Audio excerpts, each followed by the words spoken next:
Të gjithë e lexuam lajmin që Amerika ndaloi fondet për prokurinë e posaçme SPAC.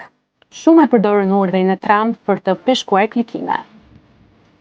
Të tjerë e përdorën lajmin si armë politike. Presidenti Trump ka pezulluar të gjitha fondet për projektet e George Sorosit. Një nga ato projekte ishte dhe reforma në drejtësi. Por ndërsa kjo narrativ përputhet me qëndrimin e deri tanishëm të opozitës, Kreu të kësaj organizate kriminale Altin Dumani që zbaton politikën e Shqipërisë pa opozit të monstres George Soros. informacioni se SPAC financohet nga Shtetet e Bashkuara të Amerikës nuk është i vërtetë. SPAC reagoi publikisht dhe shpjegoi se prokuroria nuk merr fonde nga Amerika, dhe se Shtetet e Bashkuara ofrojnë vetëm mbështetje teknike dhe trajnime. Kjo vërtetohet dhe nga dokumentat zyrtare si buxheti i shtetit. Po ju, si mendoni?